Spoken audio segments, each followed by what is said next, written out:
45 லட்சம் கோடி காலி. சீனாவுக்கு ட்ரம்ப் வச்ச மரண செக். வெனிசுலாவில மதுரோ கைதானது வெறும் ஆரம்பம்தான். ஆனா இதனால சீனாவுக்கு ஏற்பட போற நஷ்டம் நம்ம ஊரு பட்ஜெட்டை விட அதிகம். எப்படி தெரியுமா? வெனிசுலா, இங்க பெட்ரோல், தங்கம், வைரம்னு இயற்கை வளங்கள் கொட்டி கிடக்கு. இதையெல்லாம் குறி வச்ச சீனா கடந்த 20 வருஷமா அங்க பல லட்சம் கோடியை முதலீடு செஞ்சது. அமெரிக்காவுக்கு பக்கத்துல இருந்தும் சீனா அங்க கால் ஊன்ற காரணமே மதுரோவோட கம்யூனிஸ்ட் அரசுதான்.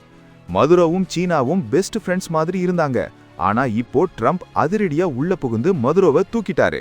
ஜனவரி 3ஆம் தேதி சீனா அதிகாரியை சந்திச்ச கொஞ்ச நேரத்திலேயே மதுரோ கைது. இப்போ சீனா போட்ட 45 லட்சம் கோடி முதலீடு என்ன ஆகும்? நம்ம ஊர்ல ஒரு சின்ன ஏலச்சீட்டு கம்பெனி நஷ்டமானாலே பதறோம். ஆனா ஒரு நாடே நம்பி போட்ட பணம் இப்போ கேள்விக்குறியாகி இருக்கு. ஹூவாய், ZTEன்னு சீனா டெக் கம்பெனிகள் வெனிசுலா முழுக்க பரவி இருக்கு.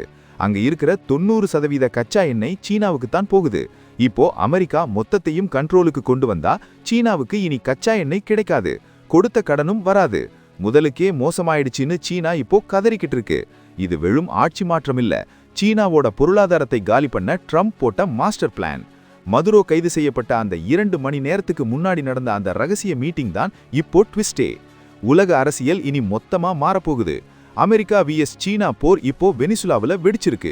அடுத்த டார்கெட் யாருன்னு ட்ரம்ப் லிஸ்ட்டை ரெடி பண்ணிட்டாராம். ட்ரம்போட இந்த அதிரடி நடவடிக்கை சரியா இல்லை இது அடுத்த நாட்டில் பண்ற அராஜகமா? உங்க கருத்தை கமெண்ட்ல சொல்லுங்க.